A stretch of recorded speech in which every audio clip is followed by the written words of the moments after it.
మనకెందుకులే అని అనుకుంటే రాజు లెక్క బతికేటోడు.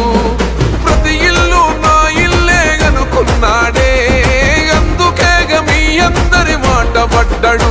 మా పవనన్నని ఒక్కసారి తాకి చూడురా, మా అన్నదమ్ములంతా నీకు అగ్గి పెడతారు. మా పవనన్న ఆశయాన్ని వచ్చి చూడురా, జల్పగోడైన జనసేన జెండా పడతాడు. పిఠాపురం మేము పిఠాపురం ఎమ్మెల్యే గారి తాలూకా, అసెంబ్లీల పులి కూసుందిరా సూడిగా. చల్ పిఠాపురం ఎమ్మెల్యే గారి తాలూకా.